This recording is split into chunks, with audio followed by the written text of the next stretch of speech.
7 ಮಾತುಗಳನ್ನ ನಾವಿವತ್ತು ಧ್ಯಾನ ಮಾಡಲಿಕ್ಕೆ ಹೋಗ್ತಿದ್ದೇವೆ. ಈ 7 ಮಾತುಗಳನ್ನ ಧ್ಯಾನ ಮಾಡಲಿಕ್ಕೆ ಮುಂಚೆ ನಮಗೆ ಅರ್ಥವಾಗಬೇಕಾಗಿರುವ ಒಂದು ವಿಷಯ ಏನಂದರೆ, ದೇವರು ಅನುಭವಿಸಿದಂಥ ಕಷ್ಟಗಳು, ನೋವುಗಳು ಎಂಥದ್ದು ಎಂಬುದಾಗಿ. ಹಲ್ಲೆಲೂಯಾ. ಆತನನ್ನು ಹಿಡಿದುಕೊಟ್ಟವರು ಯಾರು? ಇಸ್ಕರಿಯೋತ ಯೂದ. ಎಷ್ಟು ನಾಣ್ಯಗಳಿಗೆ ಆತನನ್ನು ಹಿಡಿದುಕೊಟ್ಟ?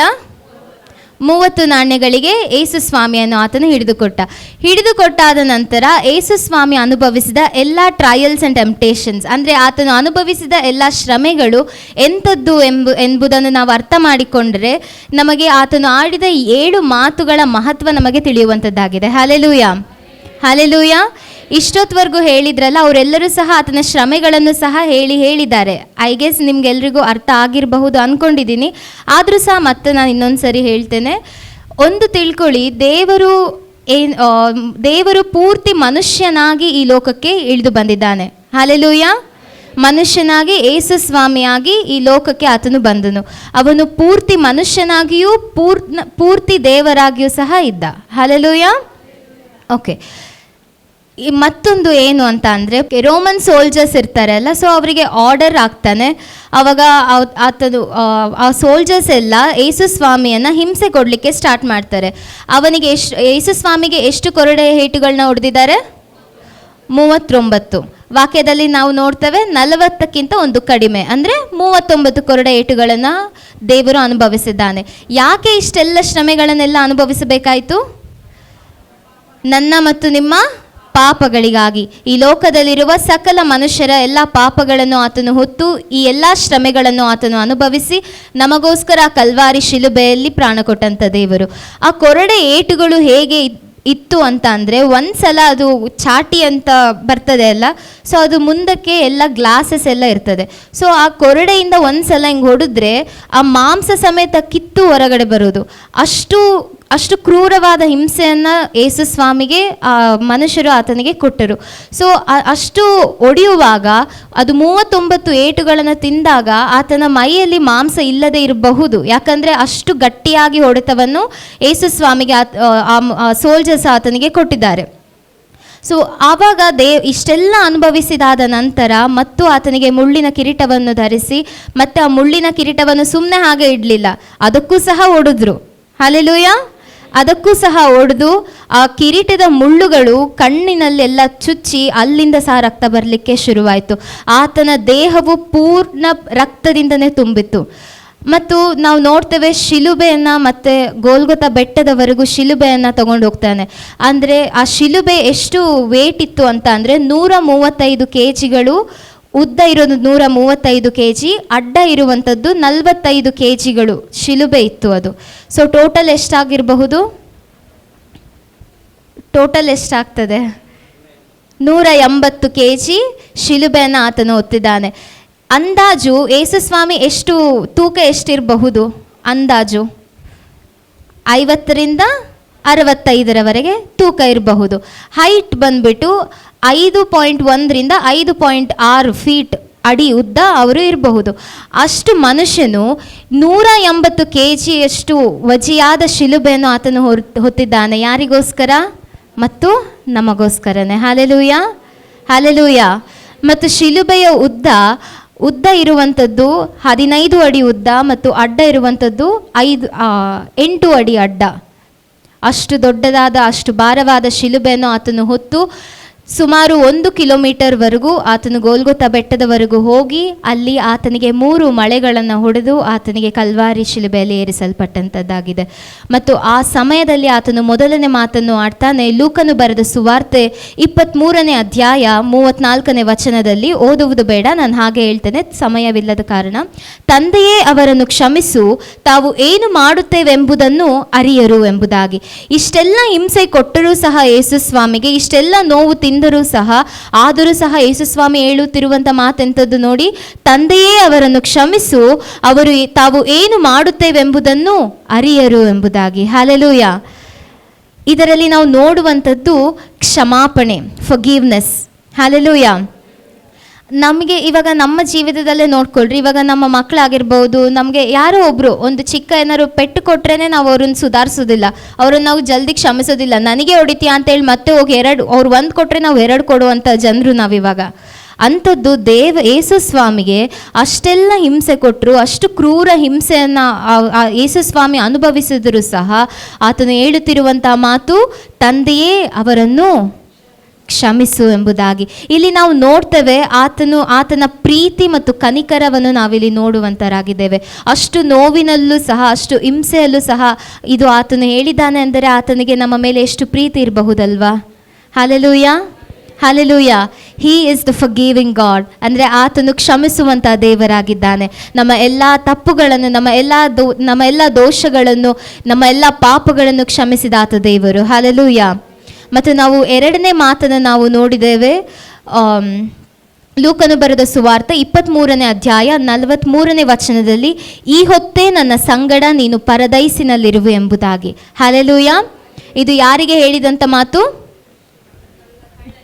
ಯೇಸು ಸ್ವಾಮಿ ಯಾವ ಕಳ್ಳನಿಗೆ? ಪಶ್ಚಾತ್ತಾಪ ಪಟ್ಟಂಥ ಕಳ್ಳನಿಗೆ ಹೇಳಿದಂಥ ಮಾತು. ನಾವು ಇಲ್ಲಿ ನೋಡ್ತೇವೆ, ಇಲ್ಲಿ ನಾವು ಎದರ ಬಗ್ಗೆ ಈ ಮಾತಿನಿಂದ ನಾವೇನು ತಿಳ್ಕೊಳ್ಬಹುದು ಅಂದರೆ ರಕ್ಷಣೆಯ ಕುರಿತು ನಾವು ತಿಳ್ಕೊಳ್ಬಹುದು. ಮೊದಲನೇ ಮಾತಿನಿಂದ ನಾವೇನು ತಿಳ್ಕೊಂಡ್ವಿ? ಕ್ಷಮಾಪಣೆ. ಹಲ್ಲೆಲೂಯಾ. 2ನೇ ಮಾತಿನಿಂದ ರಕ್ಷಣೆ. ಈಗ ಇದೇ ವಾಕ್ಯದಲ್ಲಿ ಲೂಕನು ಬರೆದ ಸುವಾರ್ತೆ 23ನೇ ಅಧ್ಯಾಯ 42ನೇ ವಚನದಲ್ಲಿ ನಾವು ನೋಡ್ತೇವೆ, ಅಲ್ಲಿ ಒಂದು ಬೇಡಿಕೆ ಇದೆ. ದೇವರಿಗೆ ಕಳ್ಳನು ಬೇಡ್ತಾ ಇದ್ದಾನೆ. ಏನಂತ ಬೇಡ್ತಾ ಇದ್ದಾನೆ? ಅದೊಂದು ವಾಕ್ಯವನ್ನು ಓದಿ ಮತ್ತೊಂದು ಸಾರಿ. ಲೂಕನು ಬರೆದ ಸುವಾರ್ತೆ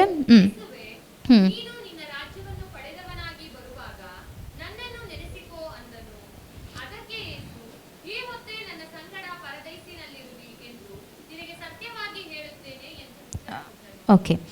ಇಲ್ಲಿ ಕಳ್ಳನು, ಪಶ್ಚಾತ್ತಾಪ ಪಟ್ಟಂಥ ಕಳ್ಳನು ದೇವರಿಗೆ ಬೇಡಿಕೆಯನ್ನು ಇಡ್ತಾ ಇದ್ದಾನೆ. ನೀನು ನನ್ನನ್ನು ನೆನೆಸಿಕೋ ಎಂಬಂಥ ಬೇಡಿಕೆಯನ್ನು ಆತನು ಇಟ್ಟಾಗ 43ನೇ ಅಧ್ಯಾಯದಲ್ಲಿ ದೇವರು ಆತನಿಗೆ ರೆಸ್ಪಾಂಡ್ ಮಾಡ್ತಾ ಇದ್ದಾರೆ. ಅಂದರೆ ಅವರಿಗೆ ಪ್ರತಿಕ್ರಿಯೆ ಕೊಡ್ತಾ ಇದ್ದಾರೆ. ಒಂದು ಬೇಡಿಕೆ, ಮತ್ತೊಂದು ಪ್ರತಿಕ್ರಿಯೆಯನ್ನು ಈ ವಚನದಲ್ಲಿ ನಾವು ನೋಡ್ತೇವೆ. ಆತನು ಬೇಡಿದಾಗ, ನನ್ನನ್ನು ನೀನು ನೆನೆಸಿಕೋ ಅಪ್ಪ ಎಂದು ಬೇಡಿದಾಗ ದೇವರು 43ನೇ ಅಧ್ಯಾಯದಲ್ಲಿ ಅವನಿಗೆ ಕೊಟ್ಟಂಥ ಪ್ರತಿಕ್ರಿಯೆ ಏನು? ಈ ಹೊತ್ತೇ ನನ್ನ ಸಂಗಡ ಪರದೈಸಿನಲ್ಲಿರುವೆ ಎಂಬುದಾಗಿ. ಇಲ್ಲಿ ನಾವು ನಿತ್ಯ ಜೀವದ ಭರವಸೆಯನ್ನು ನಾವಿಲ್ಲಿ ನೋಡ್ತಾ ಇದ್ದೇವೆ. Hallelujah, hallelujah. ನಾವು ರಕ್ಷಿಸಲ್ಪಟ್ಟವರಾಗಿ ನಮಗೆ ದೇವರು ಕೊಡುವಂಥ ಭರವಸೆ ಎಂಥದ್ದು ಏನು ಅಂತ ಅಂದರೆ ಅದು ನಿತ್ಯ ಜೀವದ ಭರವಸೆ ಆಗಿದೆ. ಮತ್ತು 3ನೇ ಮಾತು, ಯೋಹಾನನು ಬರೆದ ಸುವಾರ್ತೆ 19ನೇ ಅಧ್ಯಾಯ 26 ಮತ್ತು 27ನೇ ವಚನದಲ್ಲಿ ನಾವು ಇವಾಗಲೇ ನೋಡಿದ್ದೇವೆ, ಅಮ್ಮ ಇಗೋ ನಿನ್ನ ಮಗನು ಮತ್ತು ಇಗೋ ನಿನ್ನ ತಾಯಿ ಎಂಬುದಾಗಿ. ನಾವು ಇಲ್ಲಿ ಕಲಿಯುತ್ತಿರುವಂಥ ವಿಷಯ ಏನು ಅಂತ ಅಂದರೆ ಜವಾಬ್ದಾರಿ, ಕುಟುಂಬದ ಜವಾಬ್ದಾರಿ, ಸಂಬಂಧಗಳ ಬಗ್ಗೆ ನಾವಿಲ್ಲಿ ನೋಡ್ತಾ ಇದ್ದೇವೆ. ಅಷ್ಟು ಹಿಂಸೆಯಲ್ಲಿದ್ದರೂ ಸಹ, ಅಷ್ಟು ನೋವನ್ನು ತಿಂತಾ ಇದ್ದರೂ ಸಹ ದೇವರಿಗೆ, ಯೇಸು ಸ್ವಾಮಿಗೆ ಆತನ ಕುಟುಂಬದ ಬಗ್ಗೆ ಕಾಳಜಿಯನ್ನು ತೋರಿಸ್ತಾ ಇದ್ದಾರೆ. ಇವಾಗ ನಾವು ಒಂದು ವೇಳೆ ಅಂದ್ಕೊಳ್ಳಿ, ಇವಾಗ ಮಗು ಏನಾದ್ರು ಬಿತ್ತು ಅಂತ ಅಂದರೆ ಅಮ್ಮ ಎಷ್ಟು ಜಲ್ದಿ ಓಡೋಗ್ತಾರೆ ಅಲ್ವಾ? ಎಲ್ಲರಿಗಿಂತ ಫಸ್ಟ್ ಓಡೋಗೋದು ಅಮ್ಮನೇ ಅಲ್ವಾ? ಸೊ ಅಷ್ಟು ನೋವಿನಲ್ಲೂ ಸಹ ದೇವರು ತನ್ನ ಕುಟುಂಬದ ಮೇಲೆ ಕಾಳಜಿಯನ್ನು, ಪ್ರೀತಿಯನ್ನು ತೋರಿಸ್ತಾ ಇದ್ದಾರೆ ಇಲ್ಲಿ. ಮತ್ತು ಆತನು ನಂಬಿಕೆಯಿಂದ ಯಾರಿಗೆ ಹೇಳ್ತಾನೆ ಇಗೋ ನಿನ್ನ ತಾಯಿ ಎಂಬುದಾಗಿ? ಯೋಹಾನನನ್ನು ನಂಬಿ ಆತನು ಇಗೋ ನಿನ್ನ ತಾಯಿ ಎಂಬುದಾಗಿ ತನ್ನ ತಾಯಿಯನ್ನು ಯೋಹಾನನಿಗೆ ಒಪ್ಪಿಸಿಕೊಡ್ತಾನೆ. ಸೊ ನಾವಿಲ್ಲಿ ಮೂರನೇ ಮಾತಿನಿಂದ ನಾವು ಕಲಿಯುವಂಥದ್ದು ಏನು ಅಂತ ಅಂದರೆ ಕಾಳಜಿ, ನಿಸ್ವಾರ್ಥತೆ, ಯಾವುದೇ ಸ್ವಾರ್ಥ ಇಲ್ಲದೆ, ಏನು ಸಹ ಇಲ್ಲದೆ ನಿಸ್ವಾರ್ಥದಿಂದ ಆತನು ಹೇಳ್ತಾ ಇದ್ದಾನೆ. ಪ್ರೀತಿಯಿಂದ ಆತನು ಹೇಳ್ತಾ ಇದ್ದಾನೆ. ಅಷ್ಟು ವೇದನೆಯಲ್ಲೂ ಸಹ ಕಾಳಜಿಯನ್ನು ತೋರಿಸ್ತಾ ಇದ್ದಾನೆ. ಅಷ್ಟು ಅವರಿಗೆ ಅಷ್ಟು ಕಾಳಜಿ ತೋರಿಸ್ತಾ ಇರುವಾಗ, ಅವರ ಅಮ್ಮಗೆ ಮತ್ತು ತಮ್ಮನೆನಿಸಿಕೊಂಡ ಯೋಹಾನನಿಗೇನೆ ಅಷ್ಟು ಕಾಳಜಿ ತೋರಿಸ್ತಾ ಇರುವಾಗ, ನಾನು ನೀವು ಯಾರ್ರೀ? ಆತನ ಮಕ್ಕಳಾಗಿದ್ದೇವಲ್ವಾ? ನಮಗಿನ್ನೆಷ್ಟು ಕಾಳಜಿ ತೋರಿಸಬಹುದು?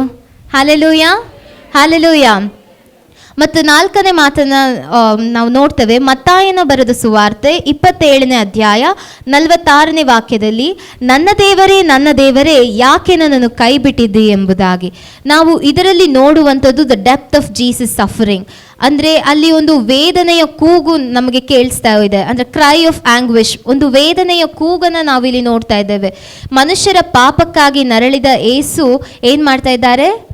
ಅವರಿಗೆ ಆಗುತ್ತಿರುವ ವೇದನೆಯಿಂದ ದೇವರನ್ನು ಕೂಗ್ತಾ ಇದ್ದಾರೆ. ಆತನನ್ನು ಶಿಲುಬೆ ಆಗಲಿ, ಯಾವುದೇ ಸಾವಾಗಲಿ, ಯಾವುದೇ ಜೀವನ ಆಗಲಿ, ಆತನನ್ನು ಏನೂ ಸಹ ಮಾಡಿದರೂ ಸಹ ಯಾವುದು ಸಹ ಆತನನ್ನು ದೇವರಿಂದ ದೂರ ಮಾಡಲಿಕ್ಕೆ ಅಂತರೂ ಆಗಲೇ ಇಲ್ಲ. ಯಾಕೆಂದರೆ ಅದು ಪರಿಶುದ್ಧವಾದಂಥ ಒಂದು ಶುದ್ಧವಾದಂಥ ಪ್ರೀತಿ ಯೇಸುವಿನಲ್ಲಿ ಇತ್ತು. ಇದು ದೇವರು ಕೈ ಬಿಟ್ಟಿದ್ದಾರೆ ಎಂದು ಕೂಗಿದಂಥ ಕೂಗು ಇದಲ್ಲ, ಆದರೆ ದೇವರು ನಾನು ಕೂಗಿದರೆ ದೇವರು ಕೇಳಿಸ್ಕೊತಾರೆ ಎಂದು ಕೂಗಿದಂಥ ಕೂಗು ಇದಾಗಿದೆ. ಹಲ್ಲೆಲೂಯಾ. ಅರ್ಥ ಆಯ್ತಾ ನಾ ಹೇಳಿದ್ದು? ಇದು ದೇವರು ಕೈ ಬಿಟ್ಟರು ಎಂದು ಕೂಗಿದಂಥ ಕೂಗು ಇದಲ್ಲ, ಆದರೆ ದೇವರು ಕೇಳುತ್ತಾನೆ ಎಂಬುದಾಗಿ ಕೂಗಿದಂಥ ಕೂಗು ಇದಾಗಿದೆ. ಇದು ನಮಗಾಗಿ ಮುರಿದ ಮನಸ್ಸಿನಿಂದ ಕೂಗಿದಂಥ ಕೂಗಾಗಿದೆ. ಹಲ್ಲೆಲೂಯಾ. ನಾವು ಎಷ್ಟೋ ಸಾರಿ ನಾವು ಒಂಟಿತನ ಅನಿಸ್ತಾ ಇರಬಹುದು, ನಮಗೆ ಕಷ್ಟಗಳಿದೆ, ನಮಗೆ ಚಿಂತೆಗಳಿದೆ. ನಮ್ಮ ಎಲ್ಲ ಚಿಂತೆಗಳಲ್ಲಿ, ನಮ್ಮ ಎಲ್ಲ ಒಂಟಿತನದಲ್ಲಿ ನಾವು ಆತನನ್ನು ಕೂಗುವಂಥವರಾಗಿರಬೇಕು ಎಂಬುದಾಗಿ ಅದನ್ನು ತಿಳಿಸ್ಲಿಕ್ಕಾಗಿ ದೇವರು ಈ ಮಾತನ್ನು ಇಲ್ಲಿ ಆಡಿದಾನೆ ಎಂಬುದನ್ನು ನಾವಿಲ್ಲಿ ನೋಡುವಂಥರಾಗಿದ್ದೇವೆ.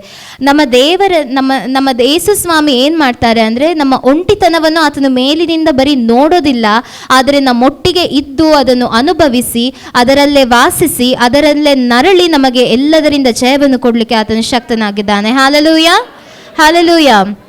ಮತ್ತು ನಾವು 5ನೇ ಮಾತನ್ನು ನಾವು ಯೋಹಾನನು ಬರೆದ ಸುವಾರ್ತೆ 19ನೇ ಅಧ್ಯಾಯ 28ನೇ ವಾಕ್ಯದಲ್ಲಿ ನಾವು ನೋಡ್ತೇವೆ, ನನಗೆ ನೀರಡಿಕೆಯಾಗಿದೆ ಎಂಬುದಾಗಿ.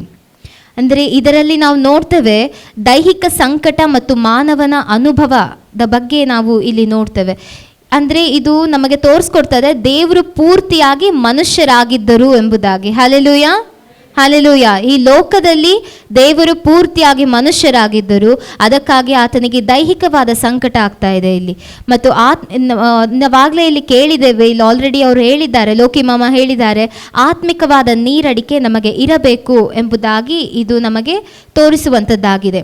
ಇಲ್ಲಿ ನಾವು 3 ವಿಷಯಗಳನ್ನು ನಾವು ನೋಡ್ತೇವೆ. ನನಗೆ ನೀರಡಿಕೆ ಆಗಿದೆ ಎಂಬಂಥ ಈ ಒಂದು ಮಾತಲ್ಲಿ ನಾವು 3 ವಿಷಯಗಳನ್ನು ನೋಡುವಂಥವರಾಗಿದ್ದೇವೆ. ಮೊದಲನೇದು ಯೇಸುವಿನ ದೈಹಿಕ ಮಾನವೀಯತೆಯನ್ನು ನಾವಿಲ್ಲಿ ನೋಡ್ತೇವೆ. ಎರಡನೆಯದು ಶಾಸ್ತ್ರದ ಬಗ್ಗೆ ಯೇಸುವಿಗಿರುವ ಅರಿವು. ಯಾಕೆಂದರೆ ಕೀರ್ತನೆಯಲ್ಲಿ ಅದು ಬರೆಯಲ್ಪಟ್ಟಿತ್ತಲ್ವಾ, ನನಗೆ ನೀರಡಿಕೆ ಆಗಿದೆ ಎಂಬುದಾಗಿ ಕೂಗ್ತಾರೆ ಎಂಬುದಾಗಿ. ಸೊ ಆ ಶಾಸ್ತ್ರವನ್ನು ಧರ್ಮಶಾಸ್ತ್ರದಲ್ಲಿ ಬರೆದಿರುವುದನ್ನು ನೆರವೇರಿಸಲಿಕ್ಕಾಗಿ ಹೇಳಿದಂಥ ಮಾತು ಇದಾಗಿದೆ. ಮತ್ತು 3ನೇ ವಿಷಯ, ತನ್ನ ಕೆಲಸವನ್ನು ಪೂರ್ಣಗೊಳಿಸಲು ಯೇಸುವಿನ ದೃಢ ನಿಶ್ಚಯ ಎಂಬುದಾಗಿ. ಅಂದರೆ ಆತನು ಅದೇನಾದರೂ ನನಗೆ ನೀರಡಿಕೆ ಆಗಿದೆ ಎಂದು ಹೇಳಿದೆ ಹೋಗದಿದ್ದರೆ ಧರ್ಮಶಾಸ್ತ್ರದಲ್ಲಿ ಬರೆದಿರುವಂಥ ಮಾತು ನೆರವೇರದೆ ಹೋಗ್ತಿತ್ತಲ್ವಾ. ಸೊ ಆ ಧರ್ಮಶಾಸ್ತ್ರದಲ್ಲಿ ಬರೆದಿರುವಂಥ ಮಾತುಗಳು ನೆರವೇರಬೇಕೆಂಬುದಾಗಿ ಈ ಮಾತನ್ನು ಆತನ ಹಾಡಿದ್ದಾನೆ. ನಾವು ಇದರಲ್ಲಿ ನೋಡ್ತೇವೆ ನಮಗೆ ಆತ್ಮಿಕವಾದ ನೀರಡಿಕೆ ನಮಗೆ ಇರಬೇಕು ಎಂಬುದಾಗಿ. ಮತ್ತು 6ನೇ ಮಾತು ನಾವು ನೋಡ್ತೇವೆ, ಯೋಹಾನನು ಬರೆದ ಸುವಾರ್ತೆ 19ನೇ ಅಧ್ಯಾಯ 30ನೇ ವಾಕ್ಯದಲ್ಲಿ, ತೀರಿತು ಎಂಬುದಾಗಿ. ಇದು ಏನು ಹೇಳ್ತದೆ ಅಂದರೆ, this is the victory over sin, ಅಂದರೆ ಪಾಪದ ಮೇಲೆ ಜಯ ಎಂಬುದನ್ನು ಇದು ತೋರಿಸ್ತದೆ. ಅಂದರೆ ಇದು ಇದರ ಮಹತ್ವ ಏನು ಅಂತ ಅಂದರೆ, ಇದು ಆತನ ಸಾವಿನ ಮಹತ್ವವನ್ನು ನಮಗೆ ತೋರಿಸುವಂಥದ್ದಾಗಿದೆ. ಅಂದರೆ ಇಲ್ಲಿಗೆ ಈ ಲೋಕದಲ್ಲಿ ಬಂದಂಥ ಕೆಲಸ, ಯೇಸು ಈ ಲೋಕದಲ್ಲಿ ಬಂದಂಥ ಕೆಲಸ ಇಲ್ಲಿಗೆ ಮುಕ್ತಾಯ ಆಯಿತು ಎಂಬುದಾಗಿ. ಹಲ್ಲೆಲೂಯಾ.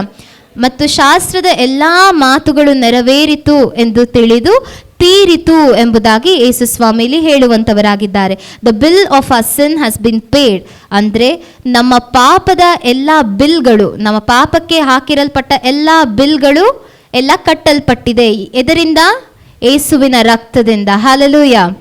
ಮತ್ತು ನಾವು ಕೊನೆಯದಾಗಿ 7ನೇ ಮಾತನ್ನು ನೋಡ್ತೇವೆ. ಲೂಕನು ಬರೆದ ಸುವಾರ್ತೆ 23ನೇ ಅಧ್ಯಾಯ 46ನೇ ವಾಕ್ಯದಲ್ಲಿ, ತಂದೆಯೇ ನನ್ನ ಆತ್ಮವನ್ನು ನಿನ್ನ ಕೈಗೆ ಒಪ್ಪಿಸಿಕೊಡುತ್ತೇನೆ ಎಂಬುದಾಗಿ. ಯಾರಾದರೂ ಆ ವಾಕ್ಯವನ್ನು ಓದಿರಿ. ಲೂಕನು ಬರೆದ ಸುವಾರ್ತೆ 23ನೇ ಅಧ್ಯಾಯ 46ನೇ ವಾಕ್ಯ.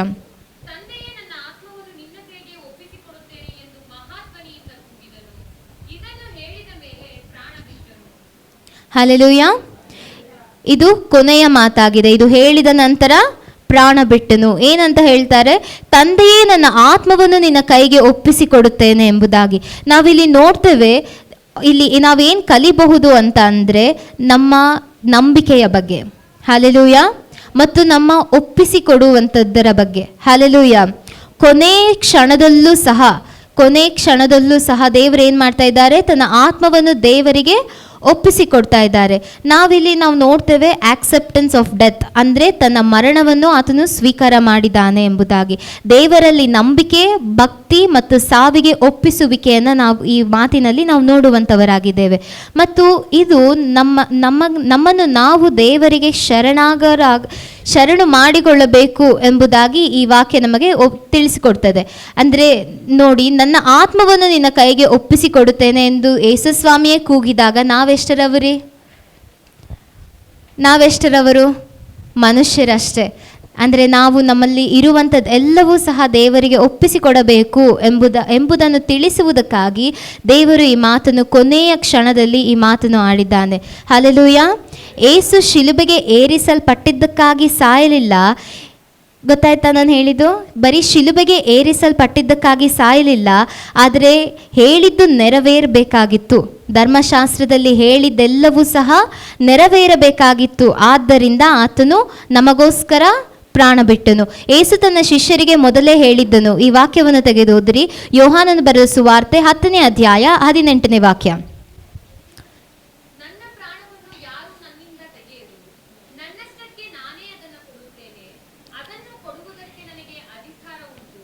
ಸಾಕು. ಇಲ್ಲಿ ನೋಡಿ, ಯೇಸು ತನ್ನ ಶಿಷ್ಯರಿಗೆ ಈಗಾಗಲೇ ಮುಂಚೆನೇ ಹೇಳಿರ್ತಾರೆ ಏನಂತ? ನನ್ನ ಪ್ರಾಣವನ್ನು ಯಾರೂ ನನ್ನಿಂದ ತೆಗೆಯರು, ನನ್ನಷ್ಟಕ್ಕೆ ನಾನೇ ಅದನ್ನು ಕೊಡುತ್ತೇನೆ, ನನಗೆ ಆ ಅಧಿಕಾರ ಉಂಟು ಎಂಬುದಾಗಿ. ಸೊ ನಾವಿಲ್ಲಿ ಅರ್ಥ ಮಾಡ್ಕೊಳ್ಬೇಕಾಗಿರೋದು ಏನು ಅಂದರೆ, ಆತನು ಶಿಲುಬೆಗೆ ಹಾಕಿದ್ದಕ್ಕಾಗಿ ಸಾಯಲಿಲ್ಲ, ಬದಲಾಗಿ ಅದು ಧರ್ಮಶಾಸ್ತ್ರದಲ್ಲಿ ಬರೆಯಲ್ಪಟ್ಟಿತ್ತು ಮತ್ತು ಇದು ದೇವರ ಚಿತ್ತವಾಗಿತ್ತು. ಅದು ನನಗೋಸ್ಕರ, ನಿಮಗೋಸ್ಕರ, ನನ್ನ ಪಾಪಗಳಿಗಾಗಿ, ನಿಮ್ಮ ಪಾಪಗಳಿಗಾಗಿ, ನಮ್ಮ ಶಾಪಗಳೆಲ್ಲವನ್ನು ಅಳಿಸಲಿಕ್ಕಾಗಿ, ನಮ್ಮ ದೋಷಗಳೆಲ್ಲವನ್ನು ದೂರ ಮಾಡಲಿಕ್ಕಾಗಿ ಆತನು ಕಲ್ವಾರಿ ಶಿಲುಬೆಯ ಮೇಲೆ ಪ್ರಾಣ ಕೊಡಬೇಕೆಂಬುದಾಗಿ. ಹಲ್ಲೆಲೂಯ. ಶಿಲುಬೆಯ ಯೇಸುವನ್ನು ಮುಗಿಸಲಿಲ್ಲ, ಆದರೆ ಶಿಲುಬೆ ಮೇಲೆ ಇರುವಾಗ ರಕ್ಷಣೆಯ ಕೆಲಸವನ್ನು ಯೇಸು ಮುಗಿಸಿದನು. Hallelujah, hallelujah. ಶಿಲುಬೆ ಮೇಲೆ ಇರುವಾಗಲೇ ಆತನು ಆಡಿದಂಥ ಎರಡನೇ ಮಾತೇನು? ನೀನು ಈ ಹೊತ್ತು ನನ್ನ ಸಂಗಡ ಪರದೈಸಿನಲ್ಲಿರುವೆ ಎಂಬುದಾಗಿ. ಅಂದರೆ ಅಲ್ಲಿ ರಕ್ಷಣೆಯನ್ನ ಪಶ್ಚಾತ್ತಾಪ ಪಟ್ಟಂತ ಕಳ್ಳನಿಗೆ ಆ ಶಿಲುಬೆ ಮೇಲೆ ಇರುವಾಗಲೂ ಸಹ ರಕ್ಷಣೆಯ ಮಾತನ್ನು ಅಲ್ಲಿ ದೇವರು ಆಡ್ತಾ ಇದ್ದಾರೆ. ಹಲ್ಲೆಲೂಯ. ಅದಕ್ಕಾಗಿ ಆತನು ಕೊನೆಯದಾಗಿ ಹೇಳ್ತಾನೆ, ಎಲ್ಲ ತೀರಿತು ಎಂಬುದಾಗಿ. ಮತ್ತು 7ನೇ ಮಾತು ನಮಗೆ ಏನು ತೋರಿಸ್ತದೆ? ವಿಜಯದ ಅಂತಿಮ ಘೋಷಣೆಯನ್ನು ನಮಗೆ ತೋರಿಸ್ತದೆ. ಅಂದರೆ ನಾನು ಬಂದಿದ್ದ ಕೆಲಸ ಇಲ್ಲೆಲ್ಲ ಪೂರ್ತಿ ಆಯಿತು, ಅದಕ್ಕೆ ಇವಾಗ ನಾನು ಎಲ್ಲ ತೀರಿತು, ದೇವರೇ ನನ್ನ ಆತ್ಮವನ್ನು ನಿನ್ನ ಕೈಗೆ ಒಪ್ಪಿಸಿಕೊಡ್ತಾ ಇದ್ದೇನೆ ಅಂತ ಹೇಳಿಬಿಟ್ಟು ನಮ್ಮ ಪಾಪಗಳ ಮೇಲೆ, ನಮ್ಮ ಎಲ್ಲ ಶಾಪಗಳ ಮೇಲೆ, ನಮ್ಮ ದೋಷಗಳ ಮೇಲೆ ಜಯವನ್ನು ಕೊಟ್ಟಾತ ದೇವರು. ಹಲ್ಲೆಲೂಯ. ಕೊನೆಯ ಕ್ಷಣದಲ್ಲಿ ಯೇಸು ತಂದೆಯೊಂದಿಗೆ ಇರಲು ಆತನು ಇಲ್ಲಿ ನಿರೀಕ್ಷಿಸ್ತಾ ಇದ್ದಾನೆ ಎಂಬುದನ್ನು ಈ ಕೊನೆಯ ಮಾತಿನಲ್ಲಿ ನಾವು ನೋಡುವಂಥವರಾಗಿದ್ದೇವೆ. ಮತ್ತು ಇದರಿಂದ ನಾವು ಕಲಿಯಬೇಕಾದ ಸಂಗತಿ ಏನು ಅಂತ ಅಂದರೆ, ಈ 7ನೇ ಮಾತಿನಿಂದ ನಾವು ಕಲಿಯಬೇಕಾದ ಸಂಗತಿ ಏನು ಅಂತ ಅಂದರೆ, ಒಪ್ಪಿಸಿಕೊಡುವುದನ್ನು ನಾವು ಕಲಿಬೇಕು. ನಮ್ಮನ್ನು ನಾವು ಸಂಪೂರ್ಣವಾಗಿ ಆತನ ಕರಗಳಿಗೆ ಒಪ್ಪಿಸುವಂಥವರಾಗಿರಬೇಕು. ಸೊ ನಾವು ಮೊದಲನೇ ಮಾತಿನಲ್ಲಿ ಏನನ್ನು ನೋಡಿದ್ವಿ? ಕ್ಷಮೆ. 2ನೇ ಮಾತು ರಕ್ಷಣೆ. 3ನೇ ಮಾತು ಸಂಬಂಧ ಮತ್ತು ಜವಾಬ್ದಾರಿಯ ಬಗ್ಗೆ. ಮತ್ತು 4ನೇ ಮಾತು ತ್ಯಜಿಸುವಿಕೆ. 5ನೇದು ಸಂಕಟ, ದೈಹಿಕ ಸಂಕಟದ ಬಗ್ಗೆ ನಾವು ನೋಡಿದ್ದೇವೆ. 6ನೇದು ವಿಜಯೋತ್ಸವ. ಮತ್ತು 7ನೇದು ಒಕ್ಕೂಟ, ಅಂದರೆ ದೇವರು ಮತ್ತು ಯೇಸುಸ್ವಾಮಿ ಮತ್ತು ದೇವರು ಒಂದುಗೂಡಿದರು ಎಂಬುದಾಗಿ ನಾವು ನೋಡಿದ್ದೇವೆ. ಇದನ್ನು ನನ್ನೊಟ್ಟಿಗೆ ಹೇಳ್ತೀರಾ? ಈ 7 ಅಂಶಗಳನ್ನು ನಾವು ಹೇಳೋಣವಾ? ನಾನು ಹೇಳ್ಕೊಡ್ತೇನೆ, ಹಾಗೆ ಹೇಳಿ. ಕ್ಷಮೆ, ರಕ್ಷಣೆ, ಜವಾಬ್ದಾರಿ, ತ್ಯಜಿಸುವಿಕೆ, ಸಂಕಟ, ವಿಜಯೋತ್ಸವ, ಒಕ್ಕೂಟ. ಇದರಲ್ಲಿ ಈ 7 ಮಾತುಗಳಲ್ಲಿ, ಇವಾಗ ನಾವು ಆಡಿದ 7 ಮಾತುಗಳಲ್ಲಿ ನಾವೇನನ್ನು ನೋಡಬಹುದು ಅಂದರೆ, ನಾವು ಕ್ಷಮಾಪಣೆ ಕೇಳಿದಾಗ ನಮಗೆ ರಕ್ಷಣೆ ಉಂಟಾಗುತ್ತದೆ ಮತ್ತು ನಮ್ಮ ಸಂಬಂಧವು, ದೇವರೊಂದಿಗಿರುವ ನಮ್ಮ ಸಂಬಂಧವು ಸ್ಥಿರಗೊಳ್ಳುತ್ತದೆ. ನಾವು ಈ ಲೋಕವನ್ನು ತ್ಯಜಿಸಿ ಮತ್ತು ಈ ಸಂಕಟಗಳನ್ನೆಲ್ಲ ಅನುಭವಿಸಿದರೆ ದೇವರು ನಮಗೆ ಜಯವನ್ನು ಕೊಡಲಿಕ್ಕೆ ಶಕ್ತನಾಗಿದ್ದಾನೆ, ಹಾಗೂ ನನ್ನ ಮತ್ತು ದೇವರ ಸಂಬಂಧವು ಸ್ಥಿರಗೊಳ್ಳುತ್ತದೆ ಎಂಬುದನ್ನು ಈ 7 ಮಾತುಗಳಿಂದ ನಾವು ಕಲಿಯುವಂಥವರಾಗಿದ್ದೇವೆ.